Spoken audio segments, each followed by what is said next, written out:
Hallo zusammen. Heute geht es um Chiron in der Jungfrau oder im sechsten Haus. Die gute Nachricht gleich vorweg: Chiron fühlt sich im Zeichen Jungfrau recht wohl und gibt hier auch ganz besonders die Fähigkeit der Heilung. Aber der Weg dahin ist lang. Bevor ich weiter darauf eingehe, empfehle ich dir zuerst, dir mein allgemeines Video zu Chiron anzuschauen. Klicke einfach hier oder unten in der Beschreibung, habe ich es auch verlinkt.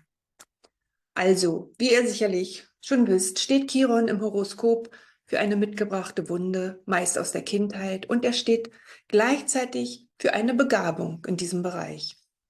Zuallererst nehmen wir Chiron immer als schmerzhaft wahr, als einen wunden Punkt in der Psyche. Und bei der Chiron-Wunde in der Jungfrau oder im sechsten Haus, da geht es um die Themen Gesundheit, Heilung, Organisation und Alltag. Man geht bei diesen Themen in die Vermeidung, um Schmerz und Zweifel auszuweichen. Aber wenn man dem komplett ausweicht, dann kommt auch die Gabe nicht zum Vorschein. Daher ist der beste Umgang mit Chiron die Akzeptanz der eigenen Verletzlichkeit in diesem Bereich auch anzuerkennen.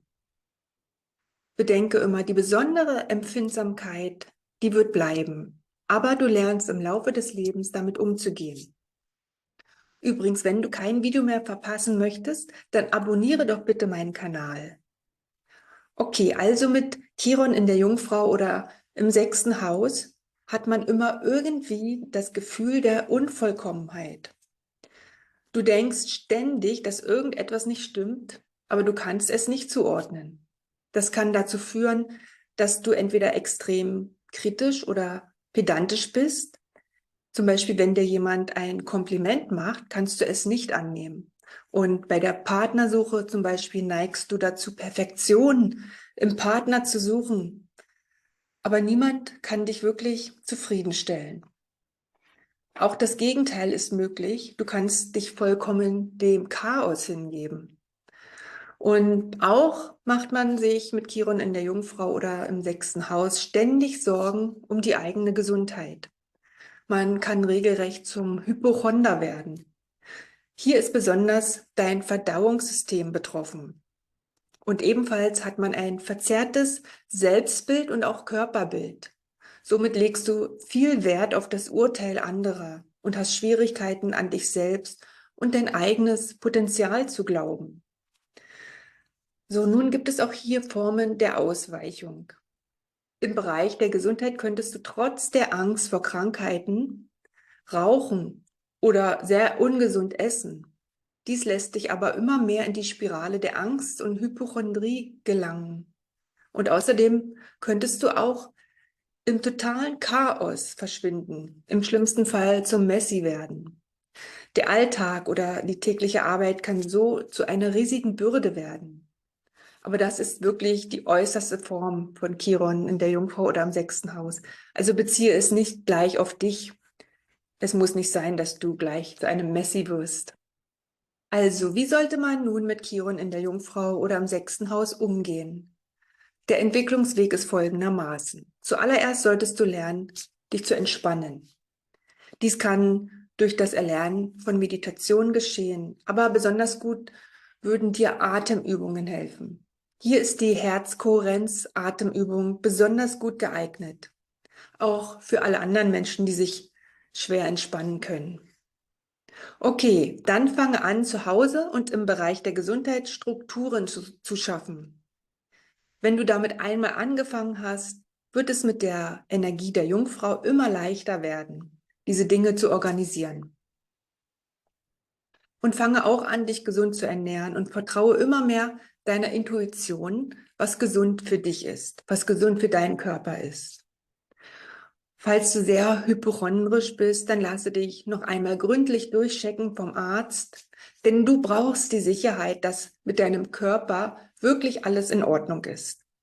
Aber dann fange auch an, dich ganz und gar um deinen Körper zu kümmern, ihn zu nähren, zu lieben und zu wertschätzen. Und falls du zu den Menschen gehörst, die zur Perfektion neigen, dann entspanne dich bewusst und lass immer mal wieder zu, dass etwas nicht 100% funktioniert. Finde dich damit ab, dass du unvollkommen bist, so wie jeder andere Mensch auch unvollkommen ist. Okay, und wenn du das dann gelernt hast, kommt auch deine Gabe immer mehr zum Vorschein. Und zwar, die Gabe ist, dass du andere Menschen heilen kannst. Du hast eine besondere Gabe, andere Menschen zu ermutigen, ihre Gesundheit zu fördern und auch zu erhalten. Und du kannst dich auch in den Dienst der wahrhaftigen Gesundung von Menschen stellen. Und außerdem bist du besonders gut darin, anderen bei der Bewältigung ihres Alltags zu unterstützen, ihnen zu zeigen, wie man Ordnung schafft und wie man sein Leben organisiert. Und somit solltest du diese Begabung auch beruflich einsetzen, zum Beispiel als Gesundheitsberater, Ernährungsberater, Heilpraktiker, alle Heilberufe allgemein. Oder auch als Sozialarbeiter, aber auch die Buchhaltung würde dir liegen, wenn du dann deine analytischen Fähigkeiten aktivierst. Und wenn du Chiron in der Jungfrau oder im 6. Haus hast, dann schreibe es mir doch einfach mal unten in die Kommentare. So, Chiron wird im Leben auch besonders wichtig, wenn er persönliche Planeten im Transit aktiviert. Aber die allerwichtigste Chiron-Phase ist immer die sogenannte Chiron-Rückkehr. Diese findet für jeden Menschen zwischen dem 50. und dem 52. Lebensjahr statt.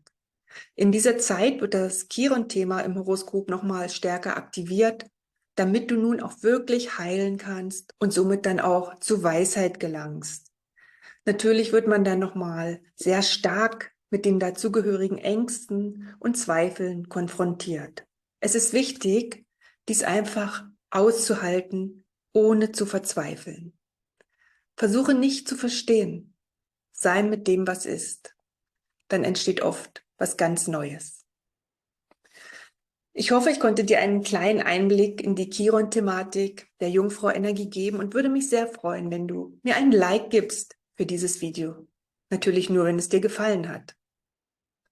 Alles Liebe dir. Bis bald.